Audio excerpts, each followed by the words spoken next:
Hi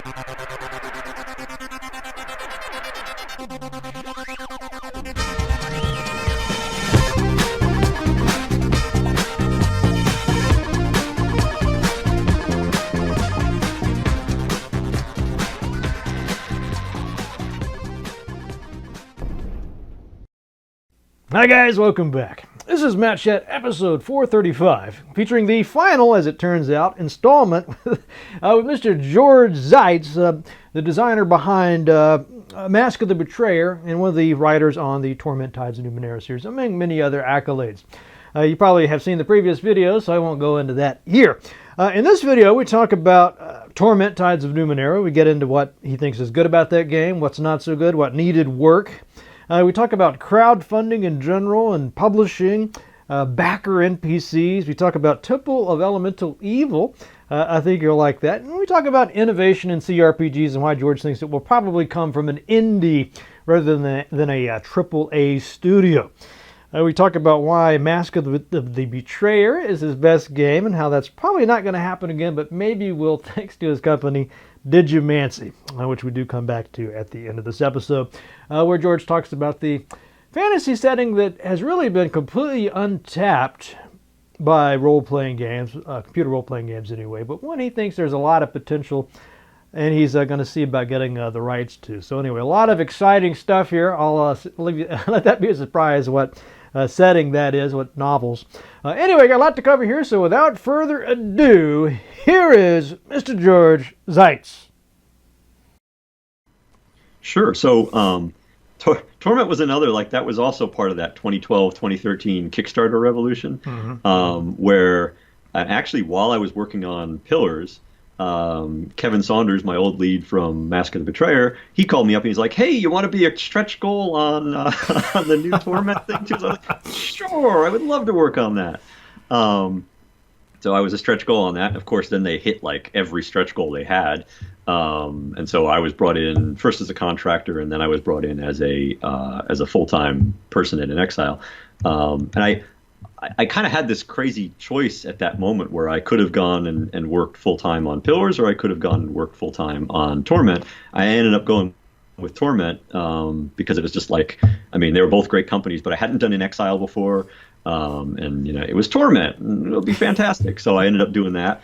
And it was at the beginning of that project, morale was very high. It was a really nice group of people. We all got along really well.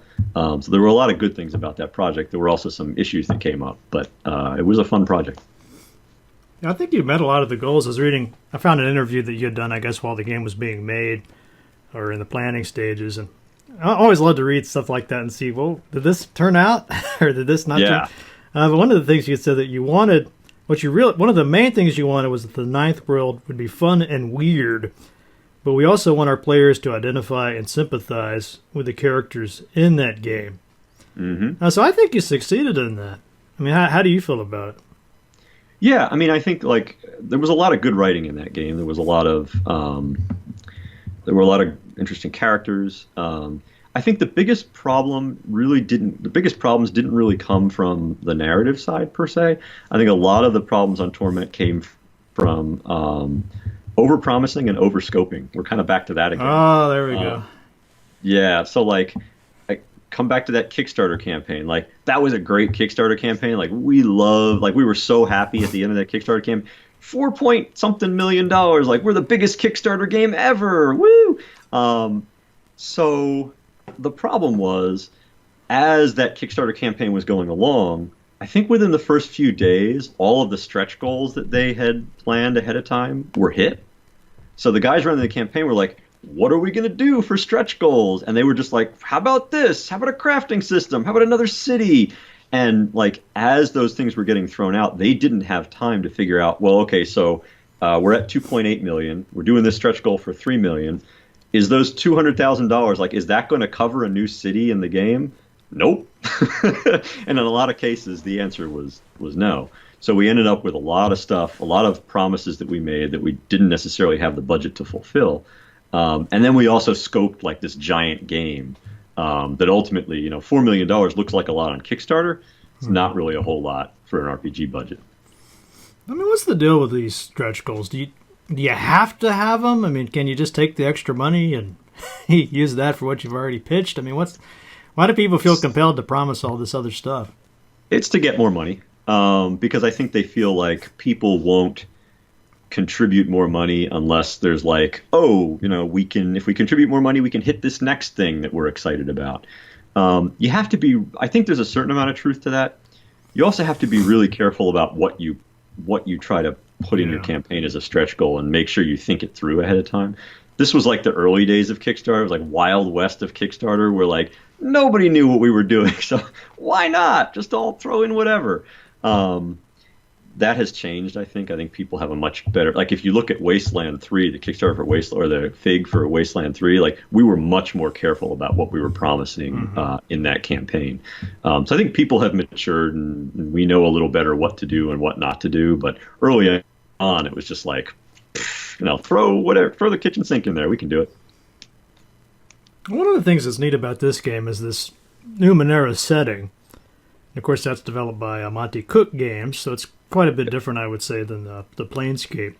I guess some ways it's similar, sure, but a lot of big differences.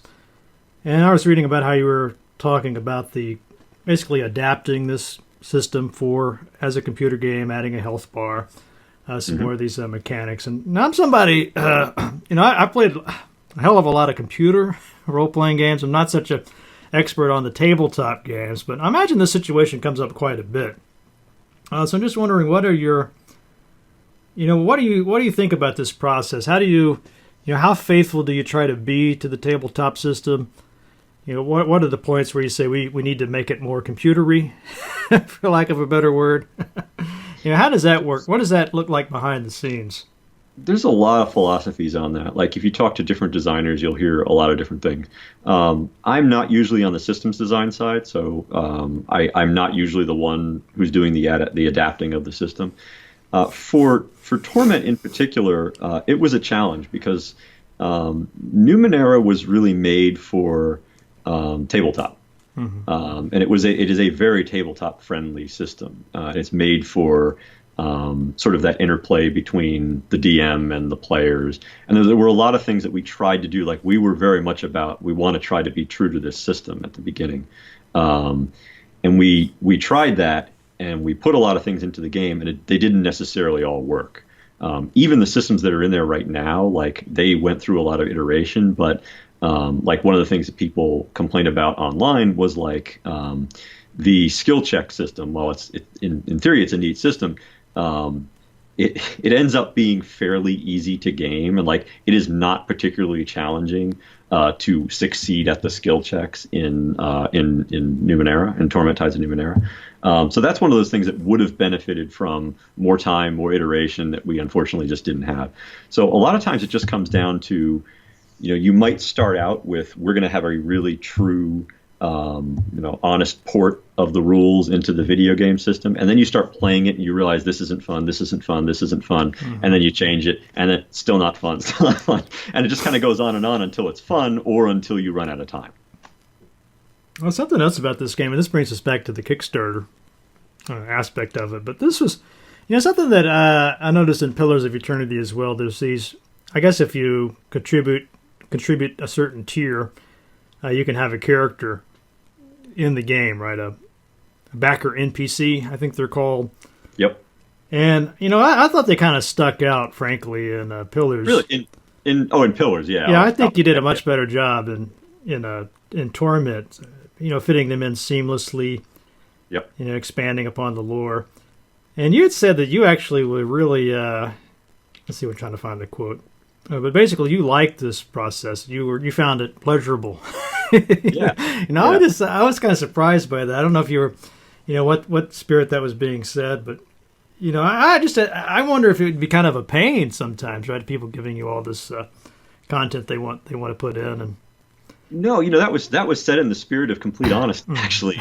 I genuinely enjoyed it. So I do it sort of goes back to the way I'll run a creative team, too. Like, I like to try to find ways for people to incorporate different people's ideas into the game.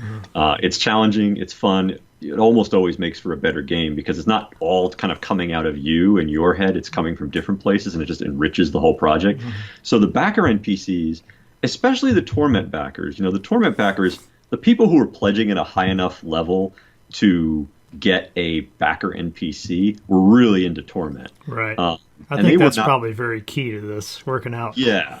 Yeah, I mean, they weren't giving the, it wasn't like they were just describing their mom in real life and like putting that into the game, right? Like they were coming up with these wacky characters, and it worked in that world because it was like, sure, you want, a character who, there was a guy who reproduces by cutting off limbs or something like that, and is and focuses on researching like the reproductive practices of different alien species. We can do that. So there were a lot of cases where those crazy characters that people were coming up with, if anything, they just enriched the world, or it gave us like really cool ideas to riff on them and come up with even wackier characters. Like I found it really fun to incorporate those people. Yeah, I think we kind of nailed it. Just the Torment audience. Yeah. They're not going to give you the Bubba the Love Sponge character or whatever. No. Well, there were a couple in there I'm sure I can't talk about that we had to go back and be like, this is not quite right for what we're doing. But I mean, those people then they came back and they said, well, that's cool. Do this other thing instead. Well, that's nice of them. So it worked. Well, here's a quick question from Mike. Well, maybe it's not a quick question, but it's a question from Mike Silva. He says, what do you think was the biggest challenge in developing Tides of Numenera, and why did content have to be cut from it before release? Yeah, I mean we've kind of talked about that. I mean it was the overscoping. Right. There are a lot of things that people will. I'll look at forums or I'll talk to people about the game. There's a lot of things that they bring up, and there's like a lot of detail things like this. Some of the writing was sort of too much purple prose, and like there's a lot of things that these details that ultimately come back to overscoping. So we had this massive number of stretch goals. We had a very big story. We had a lot of zones we were planning to do. We had this whole new combat system. The whole crisis system, like that was a very ambitious system where every combat was going to be like this set piece, handcrafted encounter where there was like objects you could interact with and people, like you could talk to your enemies, and all this stuff would be interacting together and things would play out differently every time. It was like, whew, that's a lot to prototype. And we didn't have time to get it where it needed to be. I'll get back to the tragedy of that in a moment. But like we had all these different things that we were trying to do. And then we ended up having to cut the story back a bunch of times, and we had to cut systems and cut zones and cut quests. And we didn't have time to do the polish and the fixing and the iteration that a game really needs to be great. So almost every dialogue you see in that game is almost first draft. Like the writers were just having to pump those things out, and so there is a lot of like extra text in there and things that if we had time to go, if we had time to go back and like sort through those things again, we would have been able to edit them down. They would have been much stronger. So there's a lot of that going on in Torment, and I think that was the biggest challenge, was that overscoping and dealing with it.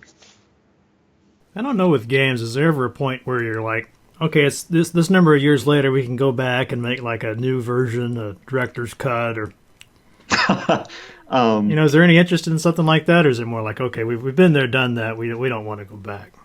So it depends who you're talking about. So like Brian Fargo did that with Wasteland 2. In fact, he did it almost immediately with Wasteland 2, where he had the budget, and doing a director's cut on that game was a good idea because there was a lot of rough edges, and then he smoothed it all out and he was able to make a lot of sales off of it. I don't think there will be a director's cut of Torment. I don't have any control over that at this point, but that's Brian and inXile and Microsoft, I guess. I don't think it probably didn't sell well enough to warrant that. But it's usually in the hands of whoever owns the license. I think from the developers, there are not a lot of creative people who kind of want to go back and redo the thing that they did 7 years ago. Like, do you really want to do that, or do you want to do something new? And usually you want to do something new. So you might get another team kind of coming on and remastering things and like some, improving the art or something. But I think it would be really hard to get like Chris Avellone to come back and remaster Planescape Torment. All right. So as everybody knows who watches this show, I'm a big fan of turn-based combat. Real time with pause, I understand the rationale behind that. It's not my favorite, and I don't generally play many action RPGs, but I'm just wondering from your perspective, you seem to prefer turn-based combat too, but how does this all play out just in terms of, from the narrative side? And does it really affect the way you tell a story in a game? Not too much. I would say the way we had planned to do the crisis system in Torment probably would have, because you were able to have conversations with people during combat. But no, not really. I think telling a story. So Neverwinter Nights 2 was essentially real time with pause. And I don't think if that had been turn-based combat, I don't think it would have affected the storytelling in the game too much at all. It affects the type of. I think it affects the pacing of the game.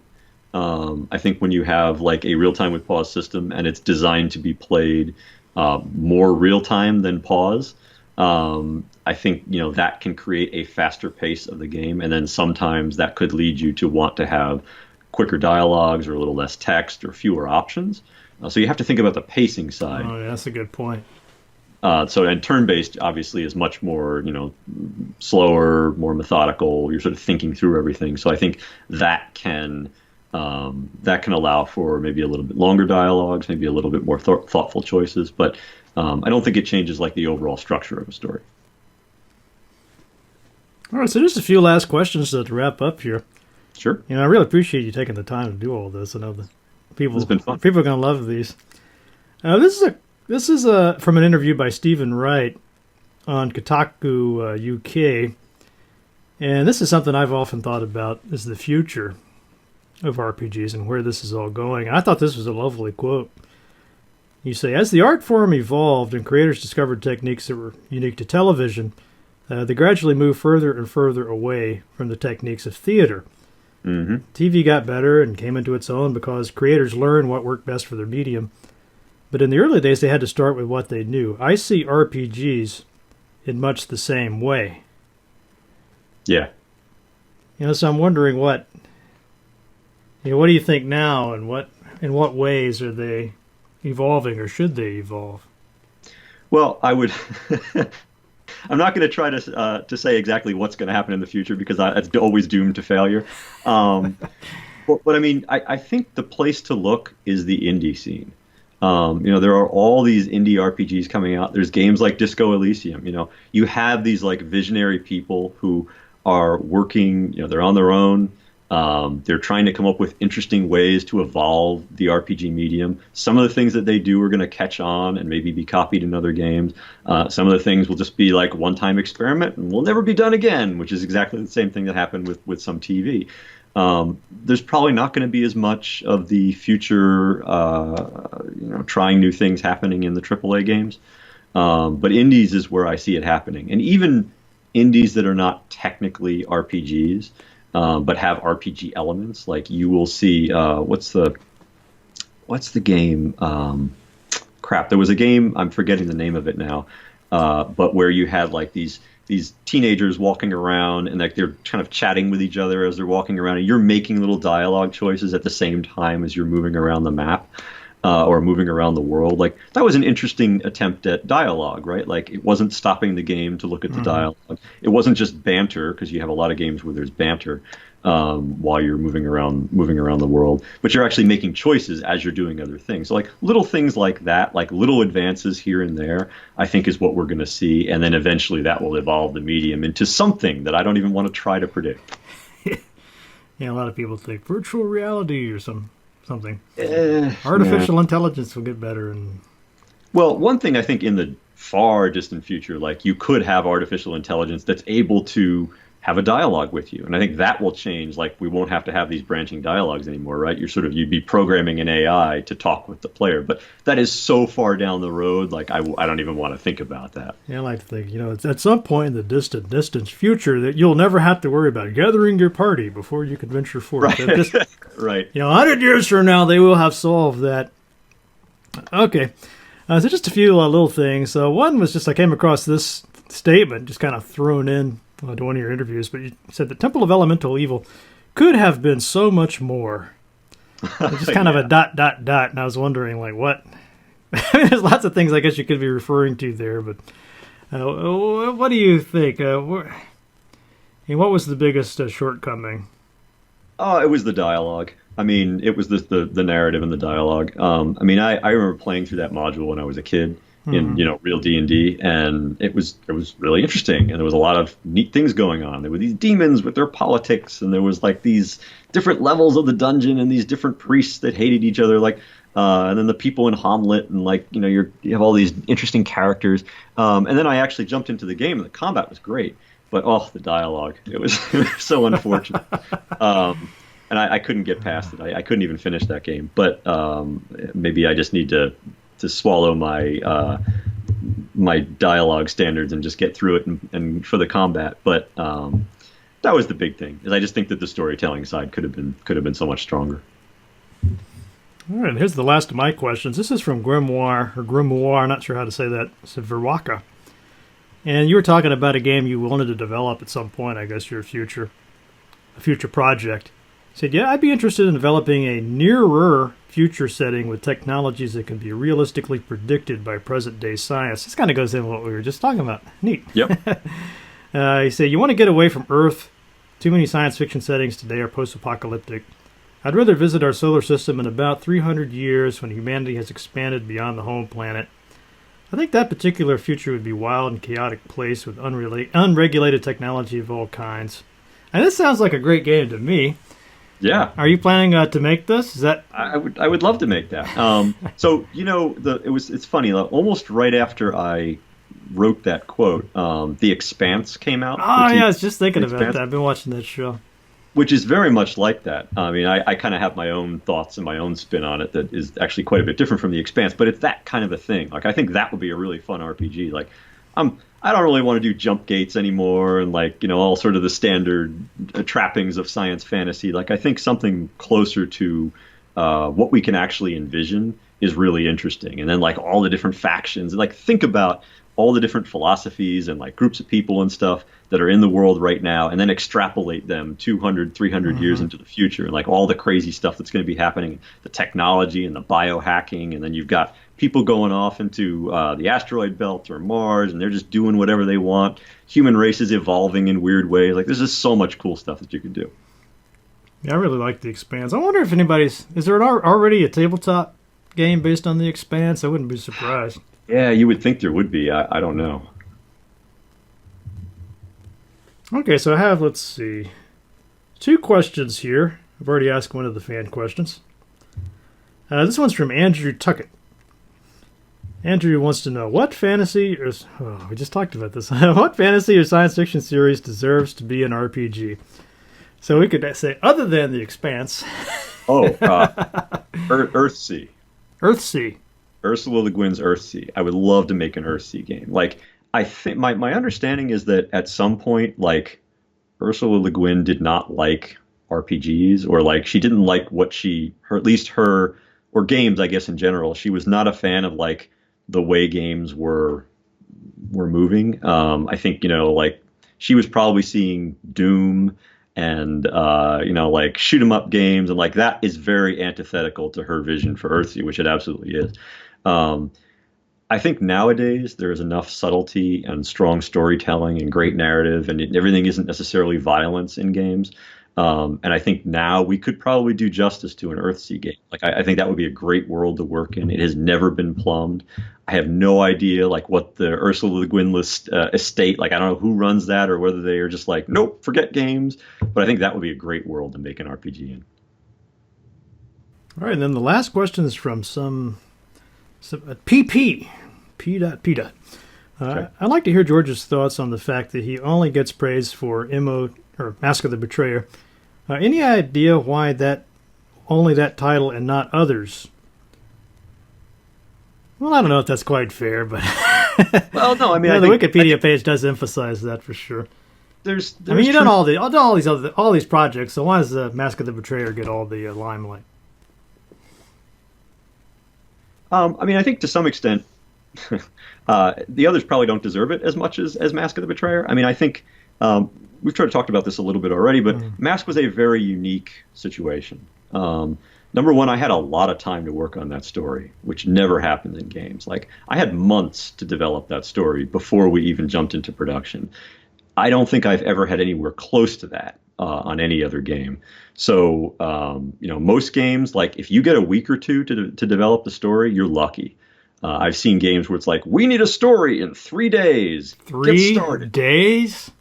I have seen situations where it's like, yeah, absolutely. In fact, Icewind Dale 2, I think Josh did that story in a weekend. So it is, narrative is not the focus on a lot of games. So that was one big thing, is that I had a luxury of time on Mask of the Betrayer to create something that I was really excited and passionate about, which has never happened again in my career. The other thing is, and this is really important, and actually it's similar to what I think was talked about in one of your other interviews. With Fallout, like we flew under the radar very much on Mask of the Betrayer. So like nobody cared what we were doing. We were this expansion. It was like, some expansion for Neverwinter Nights 2. Let those guys do whatever. There was no marketing people looking at us. There were no executives kind of swooping in and saying, it has to have a monkey. Like it has to have a monkey. There was nothing like that on Mask. If I were in that position, I'd be the guy that'd be like, you got to put more rats in there. Well, yeah, exactly. If you were an executive, I could see Matt coming in and be like, rats, has to be about rats. But you'd be surprised how often on a lot of these projects, like you'll have a lot of different people. There's a lot of cooks in the kitchen saying, has to have this. I just played a game that had this thing in it. You have to put that thing in it. Almost every game I have. I mean, that's how it is. Like that's how every other game I've worked on has been to some degree. There has never again been a situation like Mask of the Betrayer where it's just been the team. And we're able to say, this is what we think is great, and we're going to implement this vision. There's always been like a lot of other things going on. Not enough time, people coming in, demanding all kinds of different things. And that's really why a lot of times you don't get great stories in games, because you've just got all this chaos going on, and it's very hard to turn that into something that's meaningful and really interesting. Yeah, I think it's more of I guess you call it like a skunk works is what you want in game development. Yeah, I mean, and again, this is the sense I get from Disco Elysium, is that like those people had a number of years where they were just like, it was them. They had a idea that they were super excited about, and then they just did it. And there was nobody else getting in their way. There was no marketing team telling them they had to have multiplayer. Like it was just, they just did it. And I think that is how you get great stuff, is like people who are super excited about something, and then they can do it, and they have a vision. And they're all like, they can all articulate the same vision. They're all going in the same direction, and then it happens. Rather like Digimancy. Rather like Digimancy, yes. And that is, I hope that is what we can pull off. I think you will do it. Well, thanks, George, for taking the time out. It's been fabulous. It was a pleasure. It was a lot of fun. I know we covered a lot of topics here, but is there anything else that we didn't cover that you feel like should have been covered? No, I mean, I think you hit everything. We talked about the company. We talked about all the different questions. I'm happy with it. All right. Well, thanks again. Thank you, Matt. Good luck with Digimancy. I'll be keeping an eye on that. You gonna launch a Kickstarter soon? Or are you doing that? Or Fig? No, I don't. We probably won't do Fig. Fig seems to be declining a bit. We may do Kickstarter. It sort of depends on which direction we go. We may do a publisher. We may just bootstrap it. We'll see what happens. Hey, I'd be happy to jump on here. We're kind of doing the announcement of the company on this show. So once we have a game to talk about, I'd be happy to jump on again and talk to you. Excellent. Yeah, I'll take you up on that. Cool.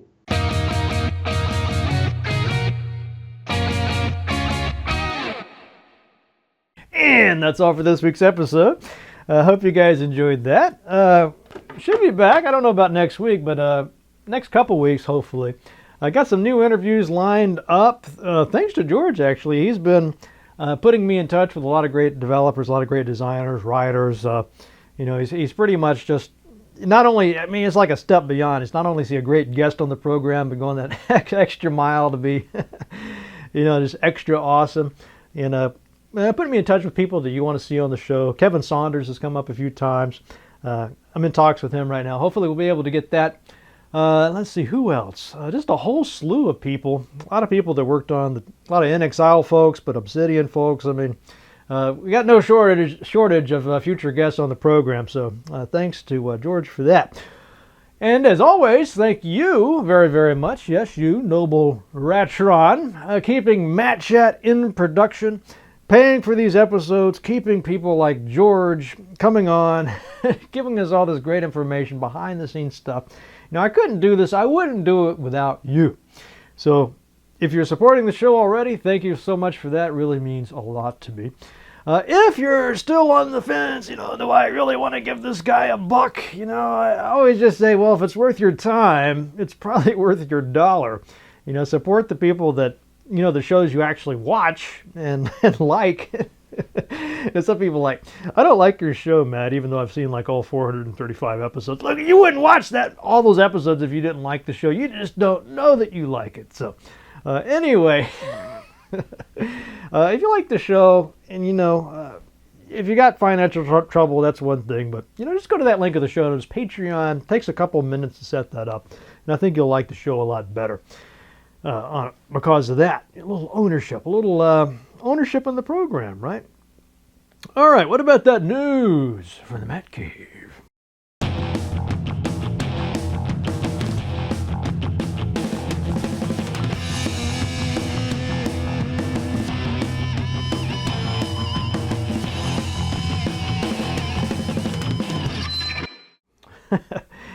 I got a couple tweets and emails about this.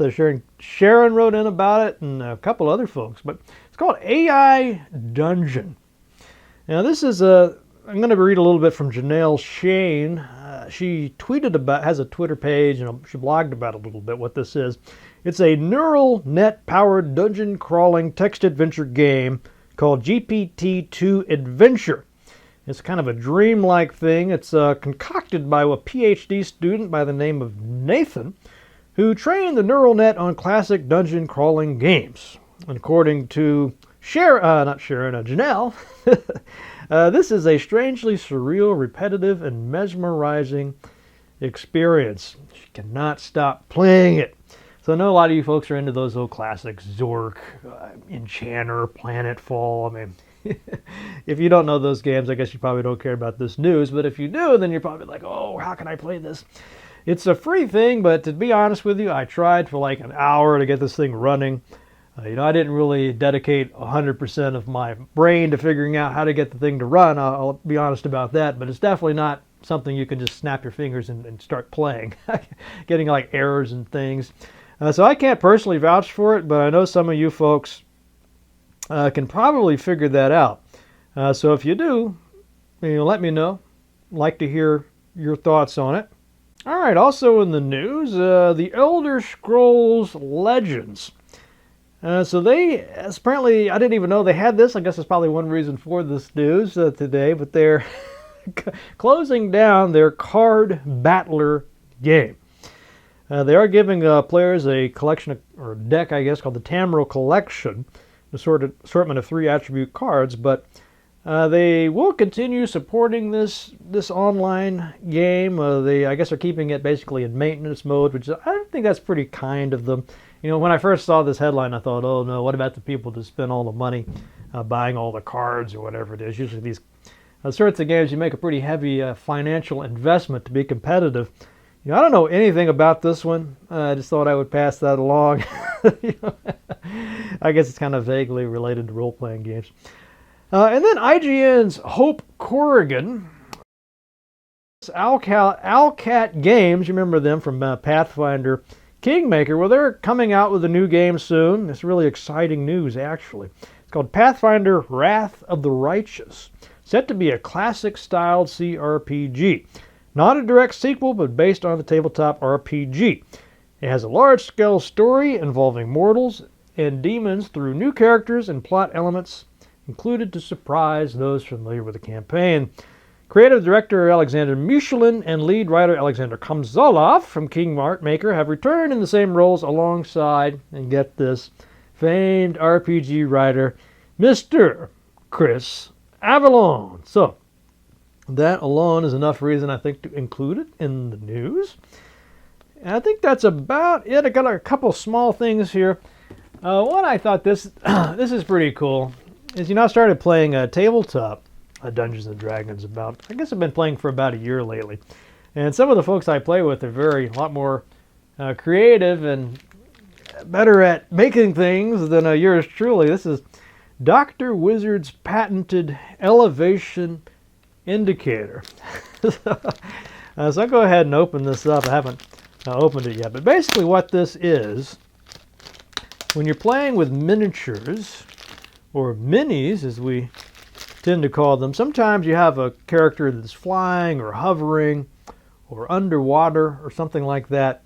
So what this is, it's basically a cylinder with, elevations on it. And it's got little rubber bands or whatever this is, nylon bands you can move up and down to show like, okay, you put your mini up here, I'm like, he's up to 70 meters, right? And then you can figure out if he's within range of a fireball or whatever it is.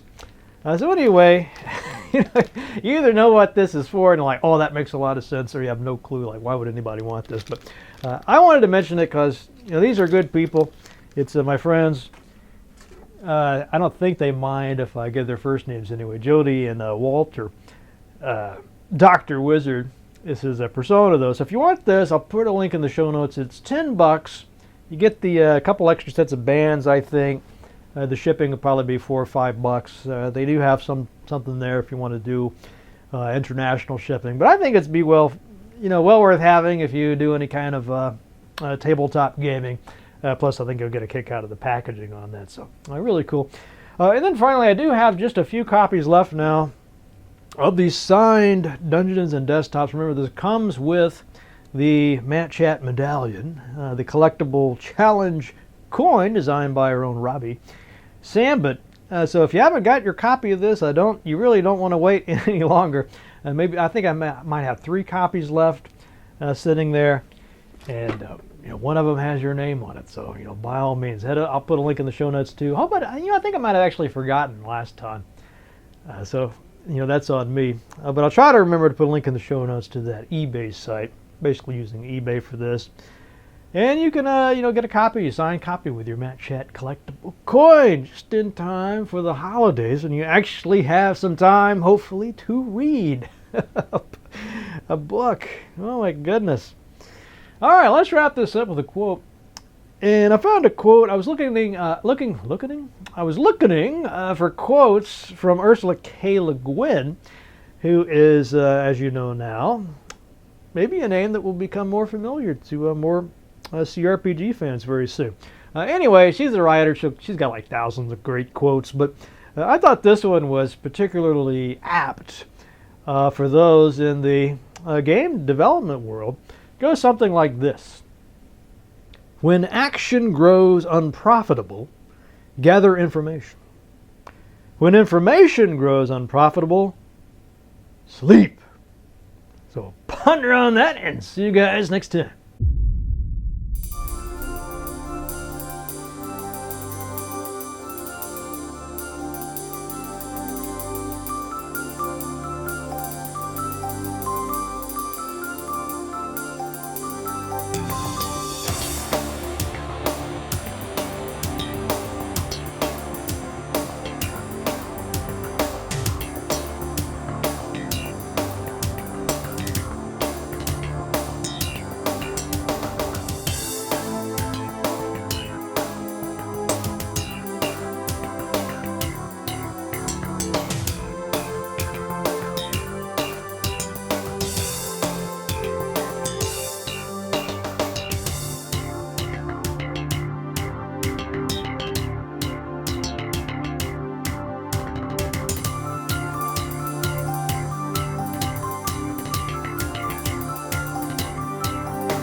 ever dance with the devil in the pale moonlight?